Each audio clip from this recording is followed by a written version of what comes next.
What's up people, Marco here, and today we're going to be talking about the Vertex Mod. So I'm going to talk about the Vertex Atomizer, the V2, in a separate video, and if you're wondering what this little thing here is, this gizmo, I was just going to do a real quick voltage drop test on the mod. So this is the Vertex Mod by the Boss Mod International. What I'm going to do is I'm going to put this atomizer with a build playing around 1.02 to 1.00 ohm on this little thing here. We have it firing at 3.79 volts, okay, roughly about that amount.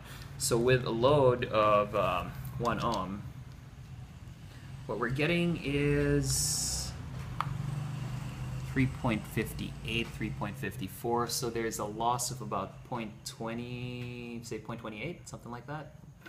You guys do the math. I'm pretty slow with numbers off the top of my head, but that's the drop on it. So I'm going to take these stuff off and dive right into it. I'm going to attach the Vertex V2 onto it, show you how the mod performs, and talk about it for a quick bit. Okay, there you go. Alright, so I'm going to soak it up. For this video I'm going to be using mentholated liquid at 6 milligrams of nicotine, and it's a 60-40 blend, so we got some overdose Stacy right here. Alright, got a dual coil setup running on it, and we're going to be using the Vertex V2 with the air holes maxed out on each side. Okay, just snap this little thing on, make sure everything's nice and tight, and give it a few pulls. I'm going to switch the battery out to a more freshly charged one.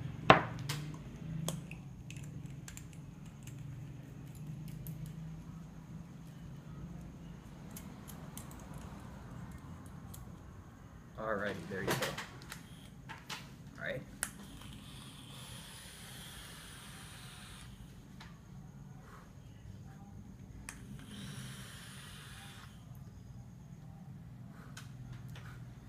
Alright.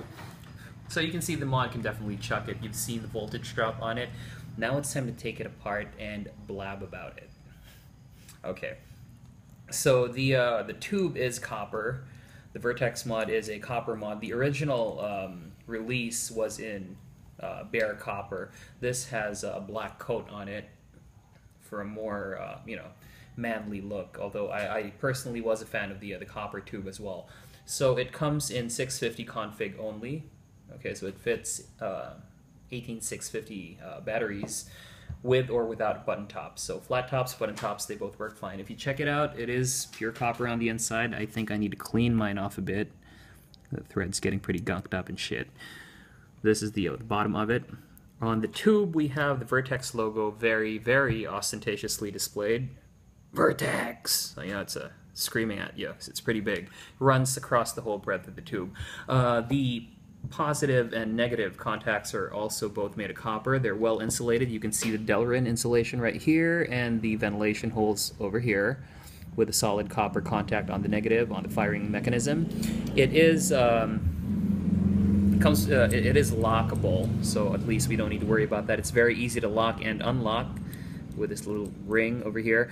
I haven't figured out if the throw can be adjusted. I'm not a big fan of the throw because it's pretty prominent. I prefer like a soft touch, but this one requires a bit more, manliness to fire.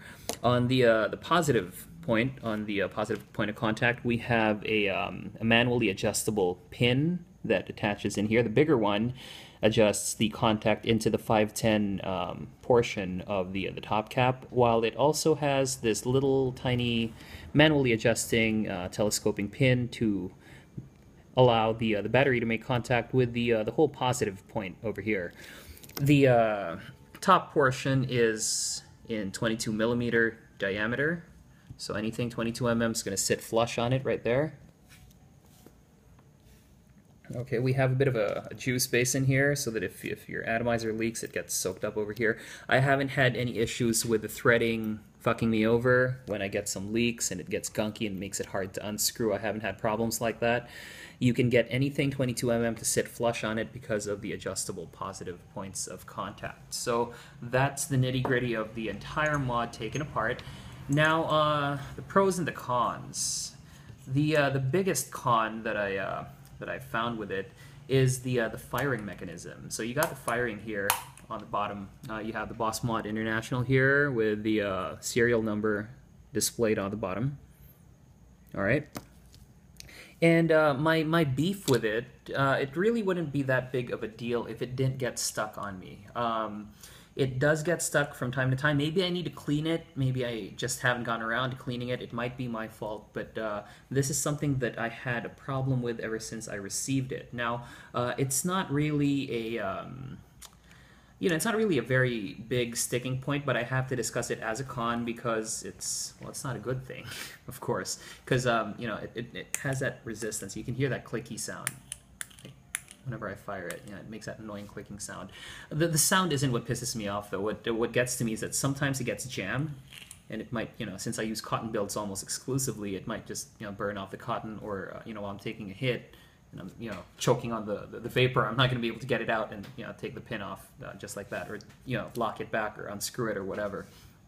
When it comes to the aesthetics, the black has a bit of signs of fading. It has a few signs of fading already after about a week or two of use, right around here. So you can kind of see the copper getting exposed. But these are all aesthetic issues, when it comes to the tube.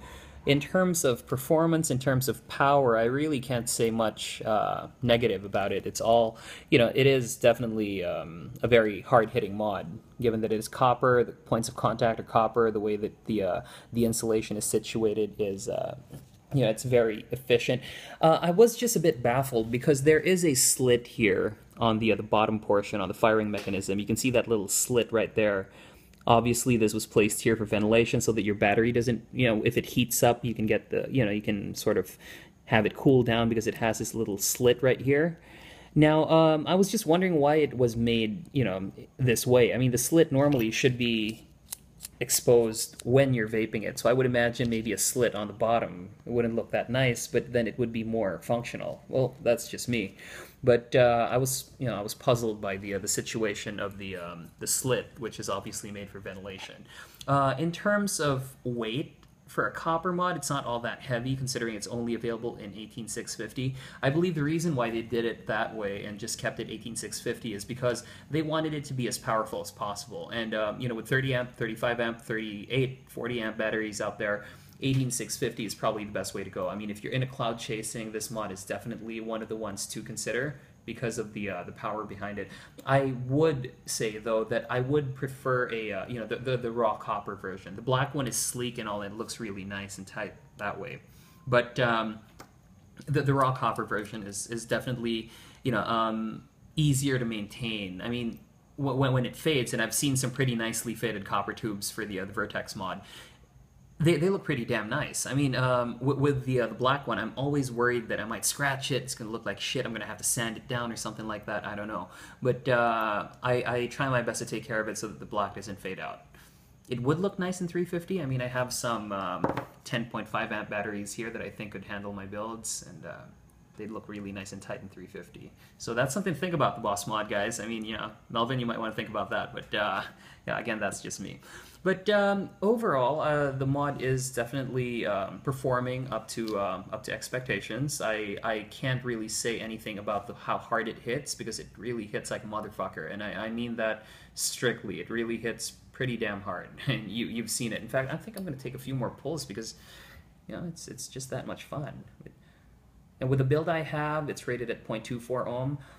It's a dual coil using 0.37 millimeter Canthal wire. I don't normally build this way, but since we are showing off the power of both the atomizer and the mod, I decided, what the fuck, might as well. So, yeah, let's have a bit more fun.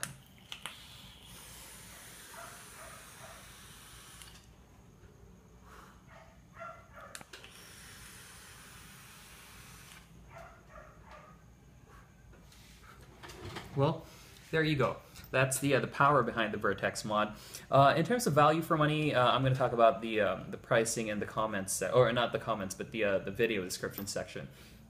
I'd say it's fairly priced for a copper mod. If only it was a lot easier to adjust the firing. Maybe I could adjust the throw, or if I could, if I could just take the whole thing out and clean it off a bit. I'm sure it wouldn't lock up on me because that clicky thing is it gets to me. Not because of the sound, but I just don't like the idea of it possibly jamming up on me. Other people haven't really mentioned that. I mean, my friends who own Vertex mods haven't mentioned that to me, so it might just be a kink with my mod, or maybe I just need to clean it. I really don't know. The cool thing about it is with copper, the points of contact being copper, you all you need is a bowl of vinegar. I mean, just dip it upside down in it, soak it there for about 20 minutes, wipe it off with a textured towel, and it's all good. It's all good. It cleans the contacts off perfectly. When it comes to the tube, I wouldn't advise that because at the end of the day, vinegar is still acid, so it might cause some fading, shit like that. So I wouldn't recommend that. Another tip that I could give you is that. If you want the battery, there's no rattle when I shake it. There's no rattle, so the battery is nice and tight in there. Once you've adjusted the pin on the top, I would advise that you stick the battery in through the bottom. You take the whole firing mechanism out, and you pop the battery in from here. Because sometimes what happens to me when I adjust it from the top, when I take the top cap off and try to stick the battery in there, when I rotate it, the telescoping pin sort of goes along with it, and there's a bit of rattle in it. I mean, you're getting the same performance from it, but the rattle, I'm just not comfortable with it. So if you want the battery to sit nice and tight inside, that might be something you want to try out if you were to pick one of these up.